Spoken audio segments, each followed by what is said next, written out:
Hello बच्चों, good evening. कैसे हो आप? उम्मीद करता हूँ आप सब अच्छे हैं। तो बच्चों, अभिनव साइंस स्कूल की ऑनलाइन क्लास में आप सबका हार्दिक स्वागत है, आपका हार्दिक अभिनंदन है।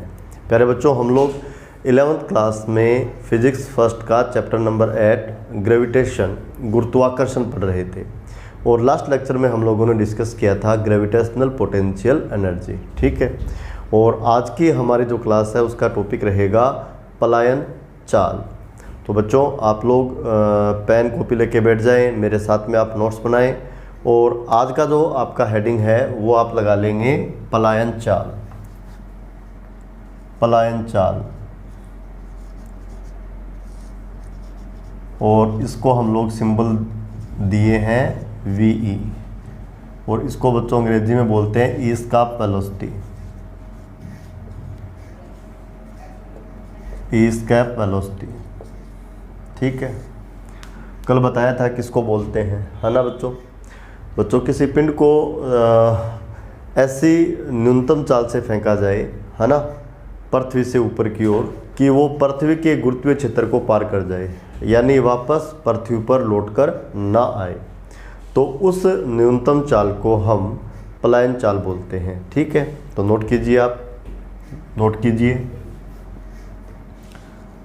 वह न्यूनतम चाल,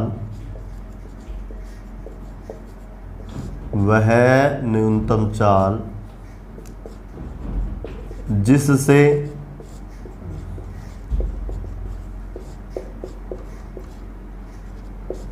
किसी पिंड को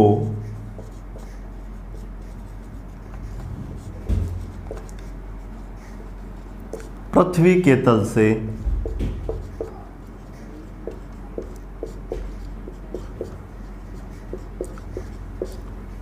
ऊपर की ओर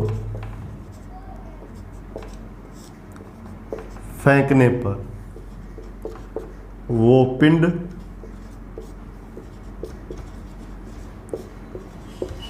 पृथ्वी पर वापस ना लौटे, अर्थात पृथ्वी के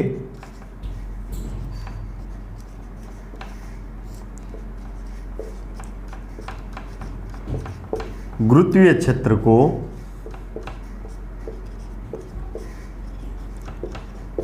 पार कर जाए।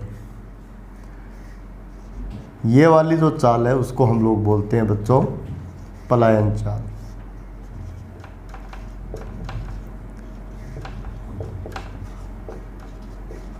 पलायन चाल कहलाती है। देखो किसको बोला गया है, वो न्यूनतम चाल, है ना, यानी कम से कम चाल, है ना, जिससे हम लोग किसी पिंड को, है ना, पृथ्वी की सतह से ऊपर की ओर फेंके, है ना, और ऐसा करने पर यदि वो पिंड वापस पृथ्वी पर लौटकर ना आए तो उस चाल को हम लोग क्या बोल देते हैं, पलायन चाल, है ना।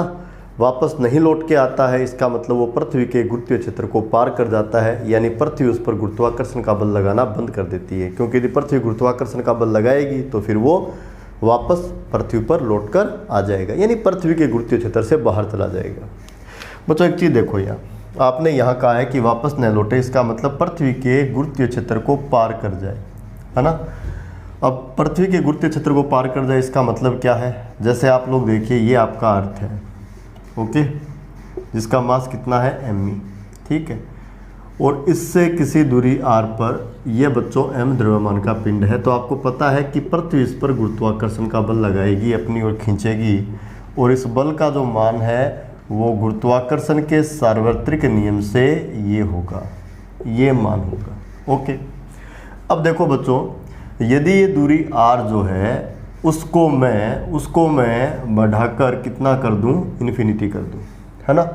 तो जो आपका सूत्र 1 है उसमें यदि आप r का मान कितना रखोगे, इन्फिनिटी रखोगे, है ना, तो जो गुरुत्वाकर्षण बल है वो कितना हो जाएगा, 0, यानी पृथ्वी इस पिंड पर गुरुत्वाकर्षण बल लगाना बंद कर देगी। लेकिन बंद कब करेगी? जब ये r जो है वो आपका इन्फिनिटी हो जाए, तो गुरुत्वीय क्षेत्र को पार कर जाए, है ना, वापस पृथ्वी पर लौटकर ना आए।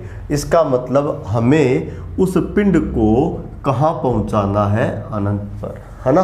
पिंड को अर्थ से फेंकना है और अर्थ से फेंक कर कहाँ पहुँचाना है? अनंत पर। अनंत पर पहुँच जाएगा तो पृथ्वी पर गुरुत्वाकर्षण का बल नहीं लगाएगी, बल नहीं लगाएगी, इसका मतलब वो वापस लौटकर नहीं आएगा। और ऐसा करने के लिए आपने पिंड को जिस वेलोसिटी से ऊपर की ओर फेंका था उस वेलोसिटी को हम क्या बोलते हैं बच्चों? इसका वेलोसिटी, या क्या बोलते हैं? पलायन चाल। ठीक है, ये तो पलायन चाल की सिंपल डेफिनेशन हो गई। यानी वो पिंड वापस लौटकर अर्थ पर नहीं आना चाहिए। पिंड को फेंक दिया और वापस लौटकर वो अर्थ पर ना आए, तो इसको क्या बोलेंगे हम लोग? क्या बोलेंगे? पलायन चाल बोलेंगे, पलायन चाल। ठीक है, अब बच्चों हम पलायन चाल का मान निकालेंगे, उसका सूत्र स्थापित करेंगे। ठीक है, तो आप लोग हेडिंग डाल लो भाई, पलायन चाल VE का मान ज्ञात करना, का मान ज्ञात करना। ओके, का मान ज्ञात करना, किसका मान ज्ञात करना? पलायन चाल का मान ज्ञात करना। ठीक है, चलो बच्चों एक बात बताओ, आपके पास एक m द्रव्यमान का पिंड है ना, और वो कहाँ पड़ा है? तो आंसर है वो इन्फिनिटी पर पड़ा है। ठीक है, और उस पिंड को आप अर्थ पर लाना चाहते हो, है ना, तो इसके लिए आपको जो वर्क करना पड़ेगा, जो आपका वर्क डन होगा उसका वैल्यू कितना होगा, है ना, कमेंट में लिखे, मैं देखता हूँ। दोबारा सुनो, किसी m द्रव्यमान के पिंड को अनंत से पृथ्वी की सतह पर लाना है। अनंत से कहाँ लाना है? अनंत से कहाँ लाना है बच्चों? अनंत से कहाँ लाना है? अर्थ की सतह पर, यानी अर्थ पर लाना है। तो इसके लिए प्यारे बच्चों वर्क डन कितना होगा? वर्क डन कितना होगा ये बताओ, वर्क डन कितना होगा ये बताओ, कमेंट में लिखेंगे आप लोग। वर्क डन कितना होगा ये आप कमेंट में लिखो बच्चों। वर्क डन कितना होगा? अरे ग्रेविटेशनल पोटेंशियल एनर्जी m द्रव्यमान के किसी पिंड को, है ना, m द्रव्यमान के किसी पिंड को गुरुत्वीय क्षेत्र के भीतर किसी बिंदु तक लाने हेतु किया गया कार्य क्या था? G गुणा अर्थ है तो me, पिंड का मास आपका m, और ये बीच की दूरी क्या था? ये इस प्रकार की चीज़ थी। ये आपका क्या है? मान लो अर्थ, जिसका मास कितना है? me। इससे r दूरी पे ये क्या है बच्चों? Point P। और आप इस m द्रव्यमान के पिंड को इन्फिनिटी से उठाकर कहाँ लाए हो? P पर, है ना। और जब ये P पर आ जाता है तो वर्क डन होता है -G, दोनों के मास का प्रोडक्ट me, और गुणा में क्या आएगा बच्चों? m, और बीच की दूरी।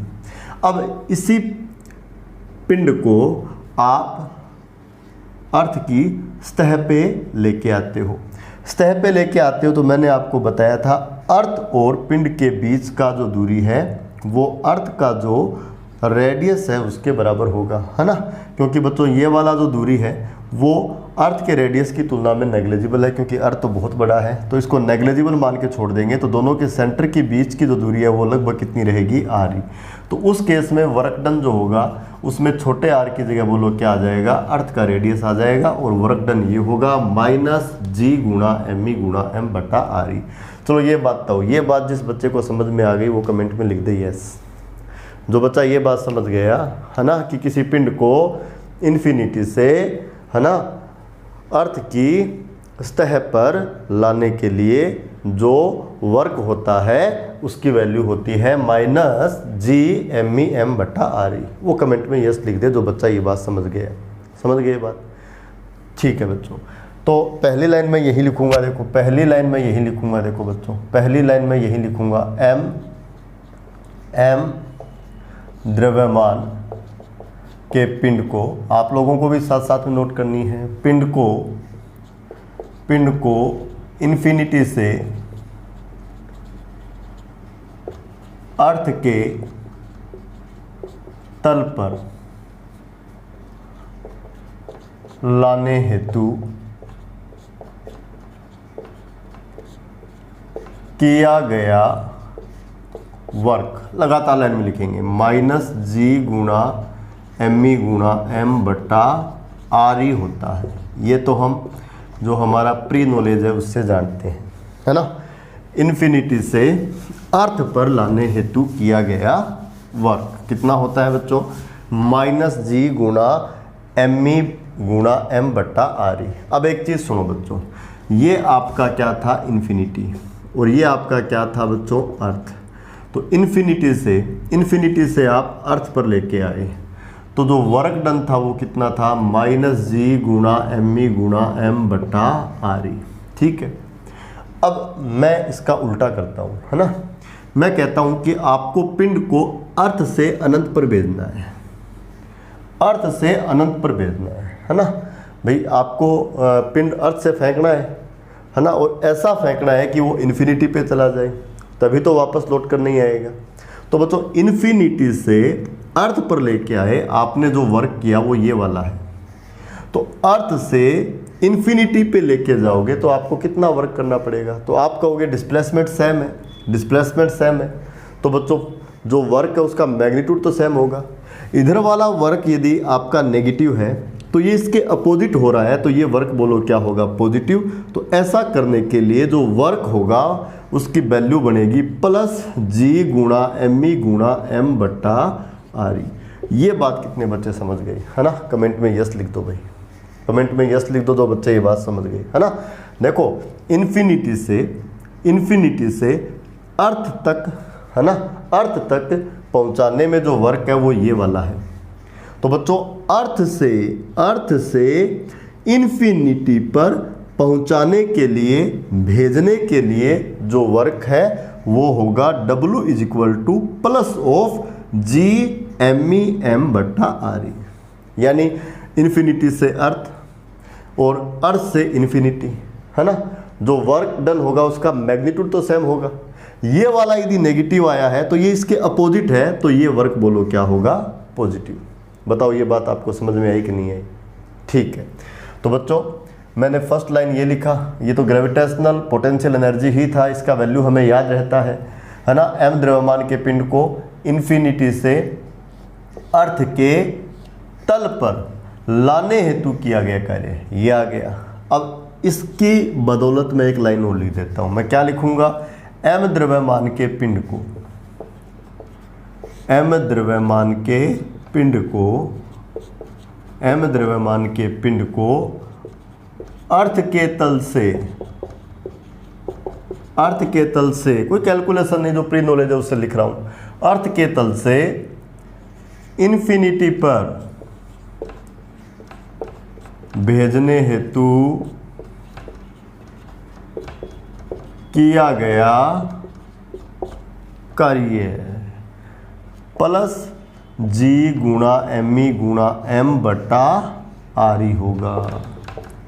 ये जानते हैं और इससे ये पता लग गया।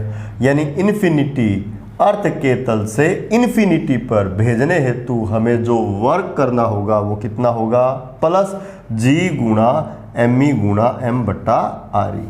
ठीक है, अब अगली कहानी सुनो भाई। आपको ये तो पता लग गया, आपको ये तो पता लग गया बच्चों, आपको ये तो पता लग गया कि ये आपका अर्थ है, ये आपका अर्थ है, ये बच्चों आपका अर्थ है, जिसका जो रेडियस है वो कितना है, आर ई। इसकी सतह पर एक एम द्रव्यमान का पिंड पड़ा है और इस पिंड को सतह से हम लोगों को इन्फिनिटी पर भेजना है। कहाँ भेजना है, इन्फिनिटी पर। तो इसके लिए आपको जो वर्क करना होगा उसकी वैल्यू कितनी होगी, जी गुणा एम ई गुणा एम बट्टा आर ई। ओके, अब अगली बात सुनो, अब अगली बात सुनो बच्चों। यदि हम इस एम द्रव्यमान के पिंड को इतना वेलोसिटी दे दें, हमें फेंकना है इस पिंड को, हमें कोई वेलोसिटी देनी है, इतना वेलोसिटी दे दें कि इसका काइनेटिक एनर्जी जो है ना, इसका काइनेटिक एनर्जी कितना होगा, हाफ ऑफ इसका मास और जो भी आप वेलोसिटी दोगे उसका स्क्वायर, ये इसका काइनेटिक एनर्जी होगा। इसका काइनेटिक एनर्जी जो है वो बच्चों यदि इस वाले वर्क के बराबर हो जाए, इस वाले वर्ग के बराबर हो जाए तो ये यहाँ पहुँच जाएगा, ये यहाँ पहुँच जाएगा, ये यहाँ पहुँच जाएगा। इससे कम है तो नहीं पहुँचेगा, इन्फिनिटी से पहले कहीं रुक जाएगा। तो गुरुत्वीय क्षेत्र में है तो अर्थ क्या करेगी, इसको वापस खींच लेगी। ये वापस ना खींचे इसका मतलब इसको कहाँ पहुँचना होगा, इन्फिनिटी पर। और यहाँ पहुँचने के लिए इस पर वर्क डन इतना जरूरी है, और इतना वर्क डन जरूरी है तो इसका मतलब इसको इतना वेलोसिटी दो कि इसका जो काइनेटिक एनर्जी है इस वर्क डन के क्या हो जाए, इक्वल हो जाए। क्योंकि आप वर्क एनर्जी थ्योरम से जानते हो, कार्य ऊर्जा प्रमेय से जानते हो कि बच्चों वर्क डन जो होता है वो चेंज इन काइनेटिक एनर्जी के बराबर होता है, चेंज इन काइनेटिक एनर्जी के बराबर होता है। अर्थ से आपने इसको कितना काइनेटिक एनर्जी देके भेजा, मान लीजिए के काइनेटिक एनर्जी देके भेजा, और इन्फिनिटी पर पहुंचते ही मान लीजिए वो कितना हो गया, जीरो। कितना हो गया, जीरो। तो चेंज इन काइनेटिक एनर्जी कितना हुआ, तो के था और के से जीरो हो गया, 100 जूल था, 100 से घट के 99 हो जाता तो चेंज कितने का आया, 1 का 98 होता, कितना आता 2 का, जीरो हो गया तो चेंज कितना आया, पूरे 100 का। यानी के था, जीरो हो गया, बोलो चेंज कितना आया, के का। और ये के किसके इक्वल होता है, वर्क डन के। किसके इक्वल होता है, वर्क डन के। और वर्क डन यदि इतना है, वर्क डन यदि इतना है तो उस स्थिति में यदि काइनेटिक एनर्जी इस वाले वर्क डन के बराबर होगी तभी ये यहाँ पहुँच पाएगा, इससे कम होगी तो बीच में कहीं रुक जाएगा। बताओ बच्चों आपको ये बात समझ में आई कि नहीं आई। अरे भाई देखो बच्चों, यहाँ से इन्फिनिटी पर भेजने के लिए इतना वर्क डन चाहिए, इसका मतलब आपको इतना वर्क डन करना पड़ेगा, इसका मतलब आपको इतनी काइनेटिक एनर्जी देनी पड़ेगी। अरे ये पोटेंशियल एनर्जी है भाई, इतनी काइनेटिक एनर्जी देनी पड़ेगी। अभी जैसे जैसे ऊपर जाएगा अर्थ इसको नीचे की ओर खींचेगी, इसकी काइनेटिक एनर्जी बोलो क्या होगी, कम होगी। किस में चेंज होगी, पोटेंशियल एनर्जी में चेंज होगी, है ना। तो धीरे धीरे इसका स्पीड कम होगा, लेकिन ये बीच में कहीं नहीं रुकना चाहिए, गुरुत्वीय क्षेत्र में स्थित किसी बिंदु पे नहीं रुकना चाहिए। ये इन्फिनिटी पर जाके रुक जाए, और इन्फिनिटी पे पहुंच गया तो पृथ्वी इसको खींचना छोड़ देगी और ये वापस लौट कर नहीं आएगा। और यहाँ पहुंचने के लिए जरूरी है कि जो काइनेटिक एनर्जी इसको दिया गया है वो इस वाले वर्क के क्या हो, बराबर हो। क्योंकि इतना वर्क होगा ना तभी ये कहाँ पहुंचेगा, इन्फिनिटी पर पहुंचेगा। बताओ बच्चों ये कॉन्सेप्ट आपको समझ में आया कि नहीं है, बहुत जोरदार कॉन्सेप्ट है ये। तो मैं लिख रहा हूँ, इसको ध्यान से सुनना, मैं इसको लिख रहा हूं बच्चों। तो आपने क्या लिखा है, आपने लिखा है एम द्रव्यमान के पिंड को अर्थ के तल से इन्फिनिटी पर भेजने हेतु किया गया कार्य ये होगा, है ना। अतः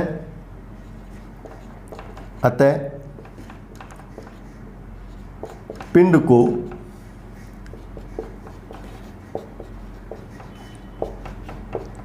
ऐसी चाल से फेंकना होगा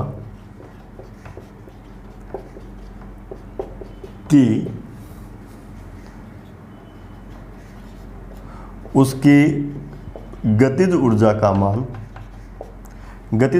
मान प्लस जी गुणा एम ई गुणा एम बट्टा आर ई के बराबर हो,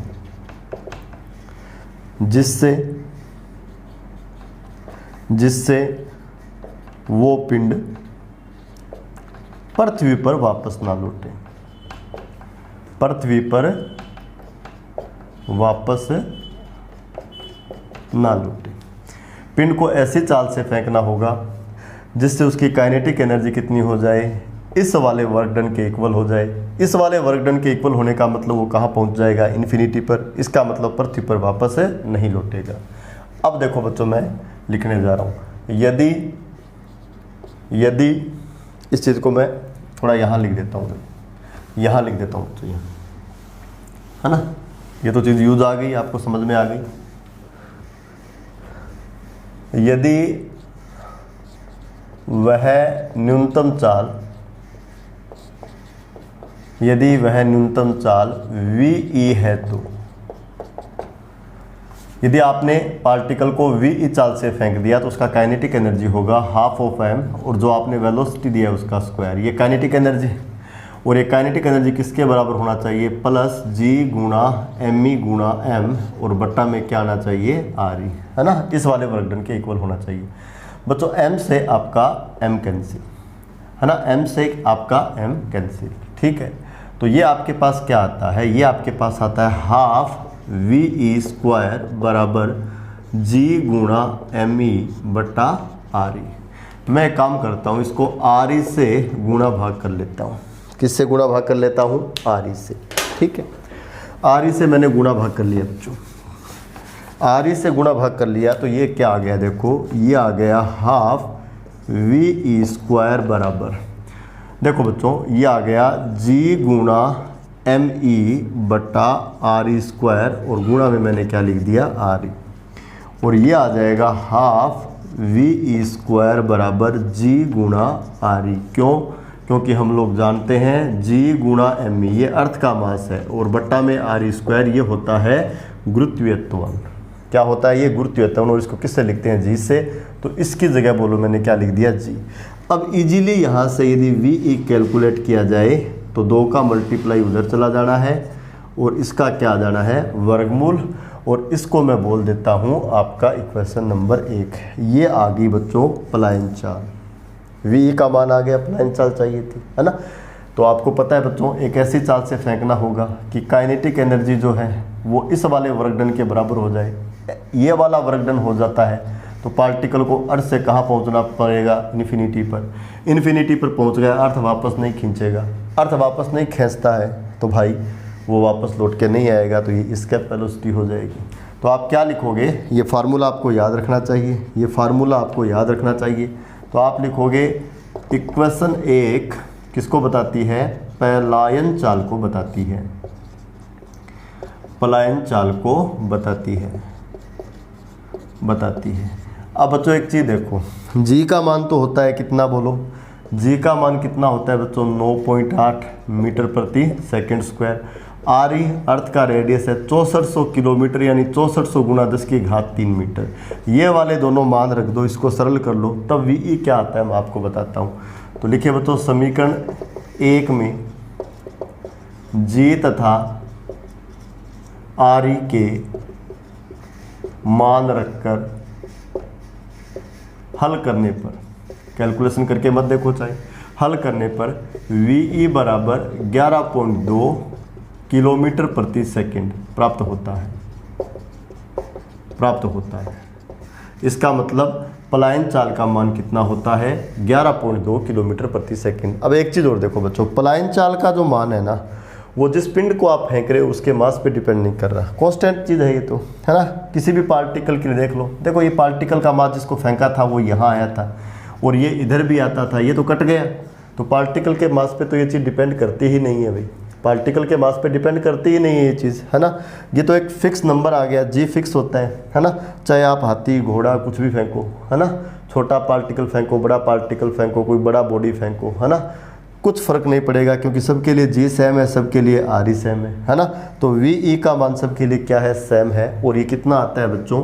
11.2 किलोमीटर पर सेकेंड। और ये कोई छोटा मोटा स्पीड नहीं है, ये बहुत बड़ा स्पीड है। 1 सेकंड में पार्टिकल को फेंकने के बाद वो कितना दूर चला जाना चाहिए? 11.2 किलोमीटर। कितना दूर चला जाना चाहिए? 11.2 किलोमीटर। देन वो पार्टिकल फिर आगे बढ़ता जाएगा, और कभी भी अर्थ पर नहीं आएगा। तो आपसे पूछे कि पलायन चाल का मान, तो आप एक तो ये बता सकते हो 11.2 किलोमीटर पर सेकंड, है ना, या फिर सूत्र के रूप में आप बताना चाहो तो आप बता सकते हो v e is equal to under the root 2g r e. G क्या है? ग्रेविटेशनल एक्सेलरेशन, और आर ई क्या है? अर्थ का रेडियस। आर ई क्या है बच्चों? अर्थ का रेडियस। ये क्या था आपका पलायन चाल। अब आपने क्या कहा है? वो न्यूनतम चाल। आपने क्या कहा है बच्चों? वो न्यूनतम चाल। न्यूनतम चाल का मतलब कम से कम, और कम से कम का मतलब इससे कम नहीं चलेगा, यानी कम से कम कितना होना चाहिए? 11.2 किलोमीटर प्रति सेकंड। इसका मतलब यदि आप पार्टिकल को 11.2 से नहीं 11 से फेंकोगे, वो बच्चों वापस लौट के आएगा। यदि आप इससे कम यानी 10 पे फेंकोगे तब भी लौट के आएगा, 9 पे फेंकोगे तब भी लौट के आएगा, और 11.1 से फेंकोगे तब भी लौट के आएगा। कम से कम किससे फेंकना है? 11.2 से। हाँ, आप इससे ज़्यादा से फेंक दो। आप 11.3 से फेंक दो, लौट के नहीं आएगा। 11.4 से फेंक दो, लौट के नहीं आएगा। 12 से फेंक दो, लौट के नहीं आएगा। 15 से फेंक दो, लौट के नहीं आएगा। यानी इससे या इससे बड़े वैल्यू पे आप फेंक दो, वापस नहीं लौटेगा। लेकिन इससे कम पे फेंकोगे तो नहीं आएगा। तो ये वो न्यूनतम चाल है जिससे कम पर ये पॉसिबल नहीं है, लेकिन इस पर या इससे ज़्यादा पर पॉसिबल है। क्योंकि बच्चों सीधी सीधी बात है, यदि आपने इस पार्टिकल को फेंका और आपने वेलोसिटी इससे भी ज़्यादा दे दिया तो काइनेटिक एनर्जी तो और बढ़ गया। काइनेटिक एनर्जी और बढ़ गया तो वर्क डन तो इससे भी ज़्यादा हो गया। वी के लिए वर्क डन देखो कितना था, इतना था। यदि इससे ज़्यादा वेलोसिटी दोगे तो ये चीज़ बढ़ गई तो इसका मतलब आपने वर्क डन इसकी तुलना में भी क्या कर दिया, ज़्यादा कर दिया। इसका मतलब ये इन्फिनिटी से भी कहाँ जाएगा, और आगे जाएगा। और इन्फिनिटी पर पहुंच गया तब ही वापस नहीं आता। इसका मतलब इससे भी और आगे चला गया तो वापस आने का कोई मतलब ही नहीं है। वापस आने का कोई मतलब ही नहीं है। तो किसी भी पार्टिकल को यदि अर्थ के गुरुत्वीय क्षेत्र से बाहर निकालना है कि वो वापस अर्थ पर ना लौट कर आए, तो हम लोग उसको किस स्पीड से फेंकते हैं? तो आंसर है 11.2 किलोमीटर प्रति सेकंड। 11.2 किलोमीटर प्रति सेकंड, या VE बराबर √2GRE। ठीक है, जिन बच्चों को ये चीज़ समझ में आ गई कमेंट में फटाफट आप यस लिख देंगे। पलायन चाल का कंसेप्ट जिन बच्चों को समझ में आ गया वो फटाफट कमेंट में यस लिख दें। फटाफट यस लिख दें भाई। चलो बेटा, जो गुरुत्वाकर्षण वाला चैप्टर है ना उसको हम यहाँ कंप्लीट करते हैं। ठीक है, अब कुछ बेसिक 2-4 चीज़ें अपन देख लेते हैं। तो आप लोग हेडिंग डाल लेंगे सम इम्पोर्टेंट पॉइंट। चैप्टर ने देखकर कुछ बिंदु देखने हैं हमें, है ना। इसके बाद हम लोग 12th की क्लास स्टार्ट करेंगे। ठीक है, 1 नंबर बात। 2 नंबर बात, इस बार आपका जो 12th का सिलेबस है वो पिछली बार से डिफरेंट होगा, चेंज हो गया है ना। CBSE बोर्ड की जो बुक्स हैं वो इस बार आप लोगों को पढ़नी है। ठीक है, तो आपका सिलेबस चेंज है। आपको जो नोट्स हैं वो CBSE के पैटर्न पर लिखवाए जाएंगे। लास्ट ईयर तक के जो नोट्स हैं वो आपके सिलेबस से मैच नहीं करते, तो आपकी जो क्लास है बिल्कुल नए सिरे से स्टार्ट की जाएगी। ठीक है बच्चों, तो हेडिंग डाल लीजिए some important point. Some important point में सबसे पहले बच्चों हम लोग पढ़ेंगे रिजिड बॉडी को। किसको पढ़ेंगे? रिजिड बॉडी को। कोई बच्चा जानता हो तो बताओ। इसको बोलते हैं बच्चों दृढ़ पिंड। क्या बोलते हैं इसको? दृढ़ पिंड बोलते हैं। तो रिजिड बॉडी या इसको क्या बोलते हैं? दृढ़ पिंड। चलो बताओ बच्चों, दृढ़ पिंड किसको बोलते हैं? दृढ़ पिंड किसको बोलते हैं, है ना। देखो मैं बताता हूँ दृढ़ पिंड किसको बोला जाता है। तो आप लोग लिख लीजिए ऐसा पिंड जिस पर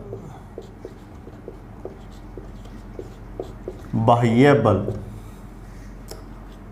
लगाने पर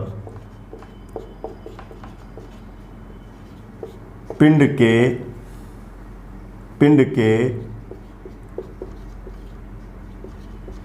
कण युग्मों के बीच की दूरी ना बदले, यानी अनचेंज रहे, ना बदले, तो वो पिंड या फिर वस्तु रिजिड बॉडी कहलाती है, या इसको बोलते हैं वो पिंड दृढ़ पिंड, यानी रिजिड बॉडी कहलाती है। रिजिड बॉडी कहलाती है। ठीक है, क्या लिखा आपने बच्चों? ऐसा वस्तु या ऐसा पिंड जिस पर आप क्या लगाओ? खूब सारा बाह्य बल लगाओ, है ना। तो ऐसा करने के बाद पिंड में जितने भी कण युग्म है बच्चों, जितने भी कण युग्म है उनके बीच की जो दूरी है ना वो क्या रहनी चाहिए? अनचेंज रहनी चाहिए। बीच की दूरी क्या रहनी चाहिए? अनचेंज रहनी चाहिए, यानी बदलनी नहीं चाहिए। तो हम लोग ऐसे वाले पिंड को क्या बोल देते हैं? दृढ़ पिंड, या क्या बोल देते हैं? Rigid body. फॉर एग्जाम्पल बच्चों, मान लीजिए आपके पास एक रबड़ का बाल है। ठीक है, एक रबड़ का बाल। ठीक है, रबड़ के बाल में खूब सारे पार्टिकल्स हैं, है ना। मैं क्या काम करता हूँ कि एक तो ये पार्टिकल लेता हूँ ए, एक दूसरा पार्टिकल बच्चों में लेता हूँ बी, एक तीसरा पार्टिकल लेता हूँ सी, और एक चौथा पार्टिकल लेता हूँ डी। ठीक है, अब मैं कोई भी कण युग्म सेलेक्ट कर लेता हूँ, एक युग्म मैं सेलेक्ट कर लेता हूँ ए और बी का, और एक युग्म मैं सेट कर लेता हूँ सी और डी का। इसमें बहुत सारे कण युग्म है बच्चों, है ना। दो कण कहीं पर भी आप ले सकते हो, ये वाले दो कण ले लिए, ये वाले ले लिए, ये वाले ले लिए, ये और ये ले लिया, ये और ये ले लिया, ये और ये ले लिया, कोई भी दो कण, कोई भी चाहे कण युग्म हो। रबड़ का बाल है, ठीक है बच्चों, ये कहाँ रखा हुआ है, ग्राउंड पर। आपने क्या काम किया, आपने क्या काम किया, इस पर बाह्य बल लगाया, आपने बच्चों इसको ऐसे ऐसे प्रेस किया नीचे की ओर, नीचे की ओर दबाया, ठीक है। नीचे की ओर दबाया तो क्या हुआ कि इस रबड़ के बाल का स्थिति कुछ ऐसा हो गया, ठीक है। ए यहाँ था, देखो ए तो यहाँ आ गया, बी यहाँ था, बी देखो बच्चों यहाँ आ गया, सी यहाँ था, सी देखो बच्चों यहाँ आ गया, यहाँ था, ये देखो इधर आ जाएगा, डी यहाँ था, डी देखो बच्चों यहाँ आ गया। तो पहले ए और बी के बीच की दूरी देखो बच्चों ये थी, है ना, और बाह्य बल लगाने के बाद इनके बीच की दूरी देखो बच्चों चेंज हो गई और यहाँ घटी है। सी और डी के बीच की दूरी ये थी, ठीक है, बाह्य बल लगाने के बाद देखो सी और डी के बीच की दूरी ये हो गई। आप देख रहे हो बच्चों क्या हुआ है, बड़ी है। इसका मतलब कण युग्मों के बीच की दूरी क्या हो रही है, चेंज हो रही है, चेंज हो रही है। तो ये रबड़ का जो बाल है, ये रबड़ का जो बाल है या रबड़ का जो गेंद है वो बच्चों हमारा रिजिड बॉडी नहीं है। क्या नहीं है, रिजिड बॉडी नहीं है, रबड़ का बाल हमारा रिजिड बॉडी नहीं है। ओके, अब हम लोग, वैसे तो बच्चों व्यवहारतः दुनिया में कोई भी चीज़ आदर्श रूप से रिजिड नहीं होती, दृढ़ नहीं होती, है ना। फिर भी हाथी दांत से बनी हुई जो वस्तुएं होती है, बिलियर्ड्स जो गेम होता है उसकी जो बाल होती है ना, वो लगभग दृढ़ पिंड की स्थिति के करीब होती है, तो हम उनको दृढ़ पिंड मान लेते हैं। बच्चों मान लीजिए आपके पास बिलियार्ड की गेंद है या हाथी दांत से बनी हुई कोई गेंद है, या एक बार आप ऐसा मान लो जनरली कोई कांच का ही बाल है आपके पास, कांच का ही कोई बाल है, ये कांच का बाल है बच्चों आपके पास, है ना, कांच का बाल आपके पास है, ये बाल ले लिया आपने कांच का, ठीक है। थोड़ा गेंद जैसा बना देता हूँ, गोल गेंद जैसा गोल बना देते हैं भाई, थोड़ा सा बाल जैसा बना दें। चलो ये बना दिया बाल जैसा, ये बना दिया, ठीक है, ये बना दिया बच्चों, बना दिया। अब देखो इसमें कुछ पॉइंट्स ले लेते हैं, जैसे एक तो ले लिया ये, ठीक है, और एक ले लिया देखो ये बी, एक ये ले लूँ सी, एक ये ले लूँ डी, एक ये ले लूँ ई। युग्म ले लो, ए और बी का युग्म ले लो, बीच की दूरी देख लो। ऐसे ही ए और डी का भी ले लो, ऐसे ही ए और ई का भी ले लो, ऐसे ही ए और सी का ले लो, एक सी और डी का ले लो, एक ई और डी का ले लो, कैसे भी ले लो, युग्म ले लो। यानी एक बार आप अपना ध्यान जो है वो केंद्रित करेंगे ए और डी पर, और ए और डी के बीच का दूरी आप देख लो। अब आप लोगों ने क्या काम किया भाई, इस पर बाह्य बल लगाया। क्या काम किया बच्चों, इस पर आपने बाह्य बल लगाया। कांच का बाल है भाई, कांच का बाल है ना, या आप मान लो मजबूत लोहे का ठोस बाल है बच्चों ये, है ना, और आपने इस बाल को क्या काम किया, दबाना शुरू कर दिया, है ना, हाथ से दबाया, पार नहीं पड़ी। आप इसके ऊपर बैठ गए तब भी पार नहीं पड़ी। बाल ने अपना साइज चेंज नहीं किया और न ही अपना शेप चेंज किया। यहाँ गोलाकार था और अंडाकार हो गया, है ना, बल नहीं था तब भी गोलाकार, बल लगा दिया तब भी क्या है, गोलाकार, ठीक है। तो आप क्या देखते हो, ए जहाँ था वहीं रहता है, डी जहाँ था वहीं रहता है, बल नहीं लग रहा था दूरी ये थी, बल लग रहा है तब भी दूरी ये, इसका मतलब दूरी क्या है बच्चों, अनचेंज, दूरी क्या है, अनचेंज। तो इस वाले बाल को हम लोग क्या बोलेंगे, रिजिड बॉडी। क्या बोलेंगे, रिजिड बॉडी या दृढ़ पिंड। तो बच्चों दृढ़ पिंड किसको बोलते हैं, मेरे ख्याल से आप ये बात समझ गए, है ना। ऐसा पिंड जिसके कण युग्मों के बीच की दूरी बाह्य बल के कारण बदले ना। बाह्य बल लगाओ ना आप, तो कण युग्मों के बीच की दूरी है उसमें किसी प्रकार का कोई परिवर्तन नहीं आना चाहिए, है ना। यदि ऐसा है तो हम ऐसे वाले बॉडी को, ऐसे वाले वस्तु को, ऐसे वाले पिंड को रिजिड बॉडी बोल देते हैं, यानी क्या बोल देते हैं, दृढ़ पिंड। क्या बोल देते हैं, दृढ़ पिंड। अब बच्चों पहली बात तो रिजिड बॉडी की हो गई। अब जो आपकी रिजिड बॉडी होती है, इसकी बच्चों हम लोग दो प्रकार की मोशन पढ़ते हैं, दो प्रकार की गतियां पढ़ते हैं। एक को तो बोलते हैं बच्चों हम लोग स्थानांतरणीय गति, है ना, ट्रांसलेशनल मोशन, है ना। एक को बोलते हैं घूर्णन गति, यानी रोटेशनल मोशन, है ना। एक तो आपकी स्थानांतरणीय गति और एक आपकी कौन सी है, घूर्णन गति, ठीक है। तो थोड़ा सीखते हैं हम लोग। ये ट्रांसलेशनल मोशन क्या होता है और आपका रोटेशनल मोशन क्या होता है। ठीक है, तो सबसे पहले हम लोग देखते हैं, एक पॉइंट बना के लिख लीजिए आप, है ना, एक पॉइंट बना के लिख लीजिए। ठीक है, और लास्ट में हमें कहाँ पहुँचना है, लास्ट में हमें पहुँचना है बच्चों टॉर्क पर, बल आघूर्ण पर। ठीक है, या तो टॉर्क आज कर लेंगे, आज नहीं करेंगे तो कल की क्लास में हम लोग टॉर्क को कंप्लीट कर लेंगे। ठीक है, और टॉर्क को कंप्लीट करने के बाद उससे रिलेटेड और कोई जो अच्छे कॉन्सेप्ट है वो भी अपन कंप्लीट कर लेंगे। और उसके बाद परसों जो है कल तो आपका सैटरडे रहेगा, परसों आपका संडे है, संडे आपका ऑफ रहना है। उसके बाद मंडे को जो आपकी क्लास होगी ना, मंडे को जो बच्चों आपकी क्लास होगी उसमें हम लोग आपका +2 स्टार्ट करेंगे। और +2 में मैं आप लोगों को फिजिक्स फर्स्ट का चैप्टर फर्स्ट पढ़ाऊँगा जो आपका है इलेक्ट्रोस्टैटिक्स। ठीक है, चलो टॉपिक पे आते हैं। तो मैंने कहा ना दड़ पिंडों की गति 2 प्रकार की होती है ना। मैं लिख रहा हूँ सबसे पहले कौन सी गति, स्थानांतरणीय गति, स्थानांतरणीय गति, ये लो। ठीक है, इसको क्या बोलते हैं, ट्रांसलेशनल मोशन, ये भी बोला जाता है, स्थानांतरणीय गति, स्थानांतरणीय गति। ठीक है, किसको बोलते हैं स्थानांतरणीय गति, तो आपको समझ में आ रहा होगा जिसमें स्थान बदलता हो, पार्टिकल का क्या बदलता हो बच्चों, स्थान बदलता हो, है ना, उसको क्या बोलेंगे, स्थानांतरणीय गति। प्रॉपर डेफिनेशन क्या है, तो आप लोग लिखिए, आप लोग लिखिए, किसी पिंड की इस प्रकार की गति जिसमें किसी समयांतराल में, किसी समयांतराल में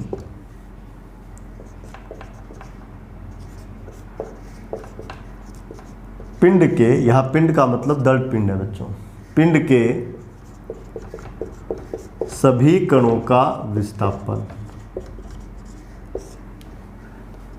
और ये जो आपका विस्थापन है ये परिमाण में भी और दिशा में भी,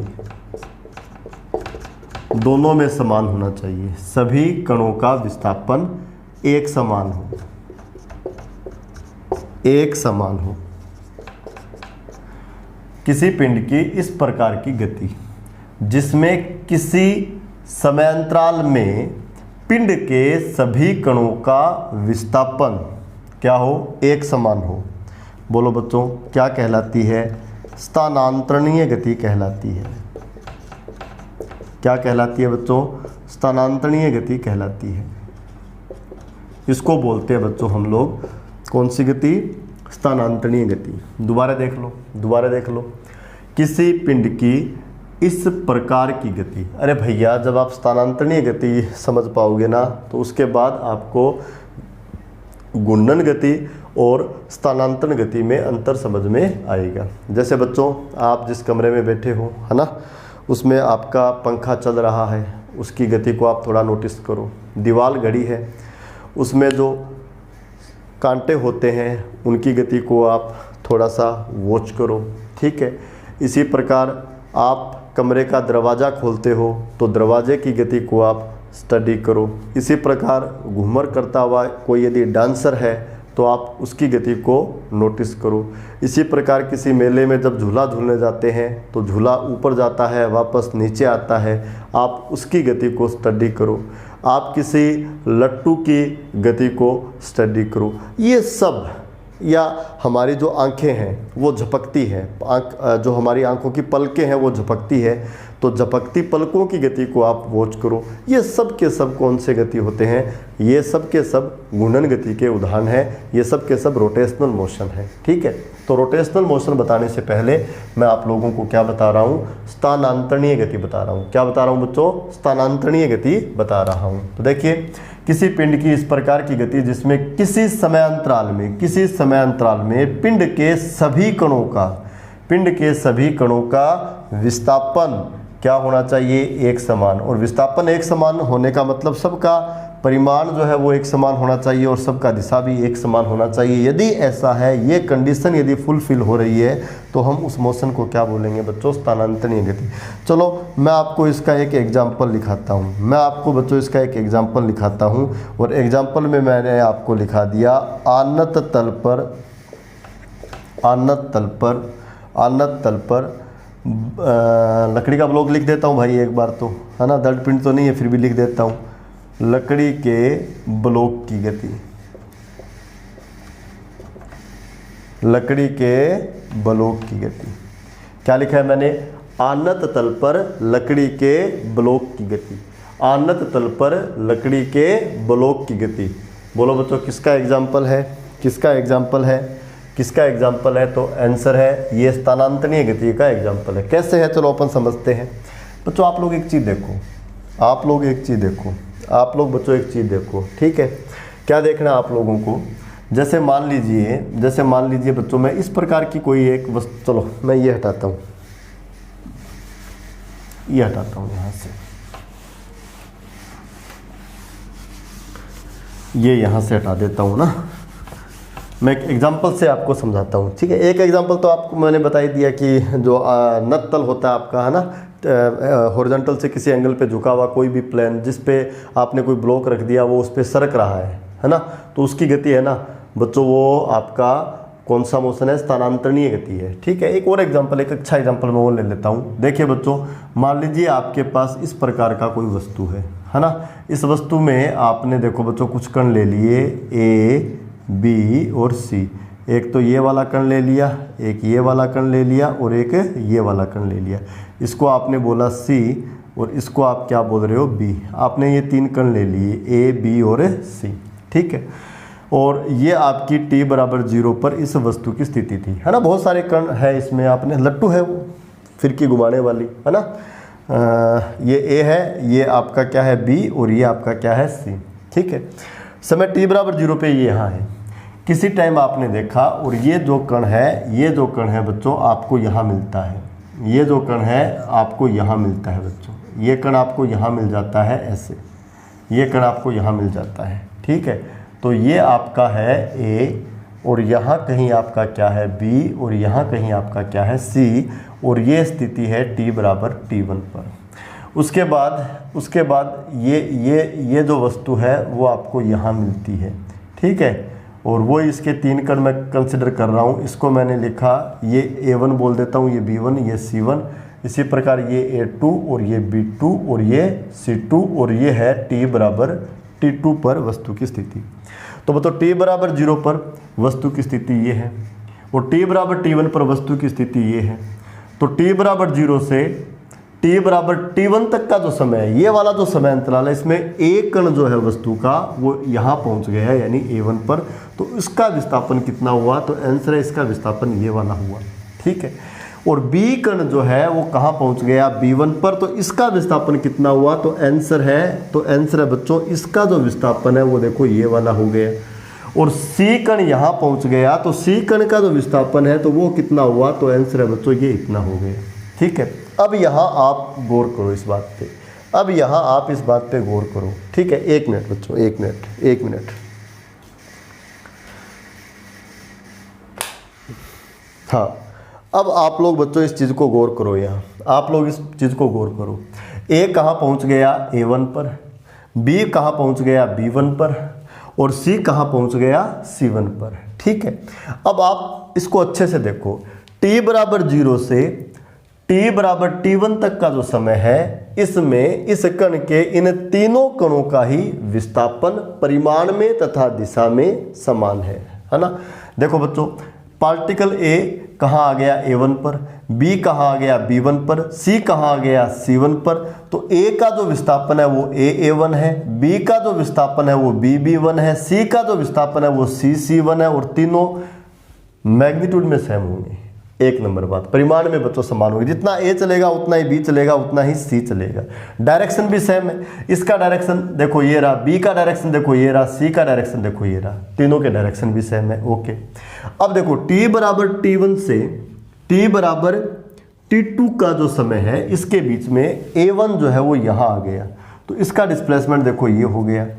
B1 जो है वो यहाँ आ गया, इसका डिस्प्लेसमेंट देखो ये हो गया, और जो C1 है वो यहाँ आ गया, इसका डिस्प्लेसमेंट देखो ये हो गया। अब आप लोग देख लो, जितना डिस्प्लेसमेंट A1 का हुआ है उतना ही B1 का हुआ है, उतना ही C1 का हुआ है T1 से T2 के बीच, और इनके जो डिस्प्लेसमेंट है उनके डायरेक्शन भी क्या है, सेम है। तो हम लोग कहेंगे ये जो वस्तु है ये कौन सी गति कर रही है, स्थानांतरणी गति कर रही है। कौन सी गति कर रही है, स्थानांतरणी गति कर रही है, यानी वस्तु का स्थान बदल रहा है, वस्तु की स्थिति नहीं बदल रही। t बराबर 0 पर ये नुकीला भाग ऊपर है, t बराबर T1 पर भी ये नुकीला भाग ऊपर है, और t बराबर T2 पर भी ये नुकीला भाग ऊपर है।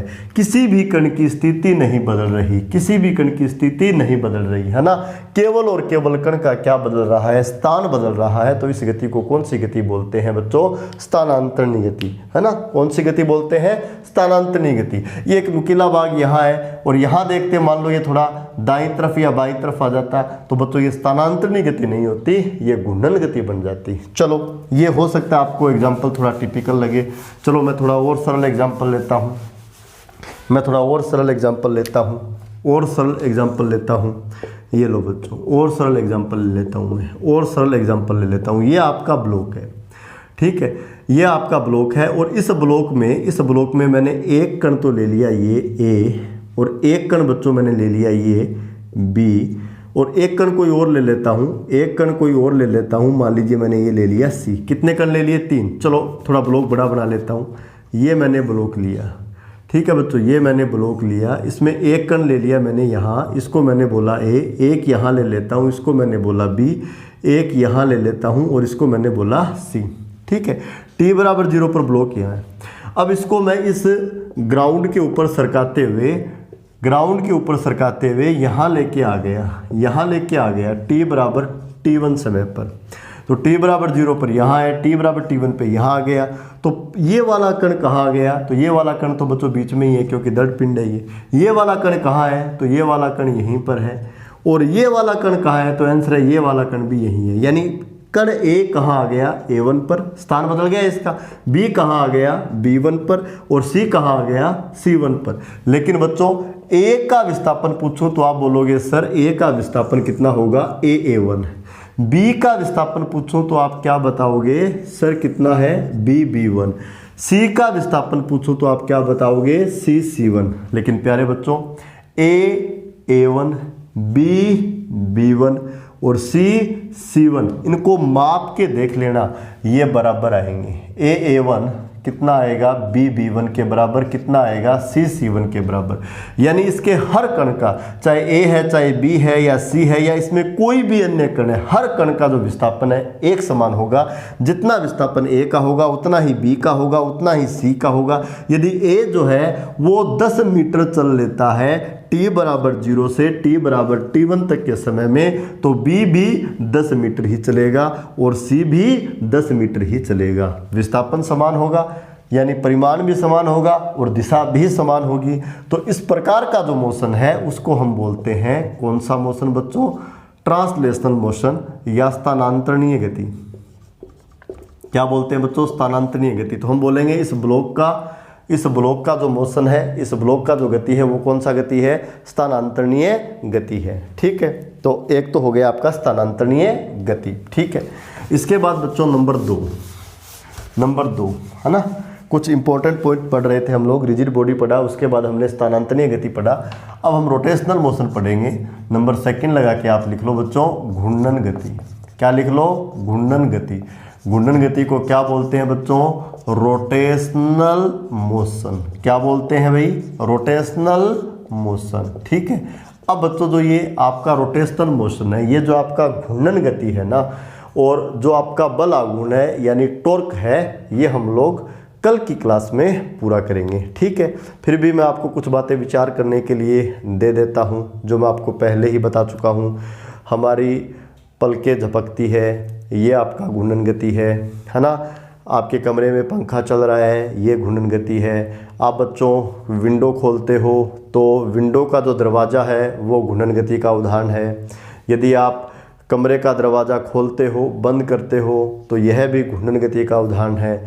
इसी प्रकार दीवार घड़ी जो है उसके जो कांटे होते हैं उनकी जो गति है वो भी घूर्णन गति का उदाहरण है। कोई डांसर है जो घूमर नृत्य कर रही है तो बच्चों उसकी जो वो गति है वो भी घूर्णन गति का उदाहरण है। कोई छोटा बच्चा लट्टू घुमा रहा है तो वो भी किसका उदाहरण है? घूर्णन गति का उदाहरण है। तो रोटेशन मोशन और टॉर्क के बारे में हम लोग कल सीखेंगे, ठीक है। उसके बाद मंडे को हमारी +2 की क्लास स्टार्ट हो जाएगी। तो प्यारे बच्चों आज की क्लास को यहीं कंप्लीट करते हैं। Okay, thank you.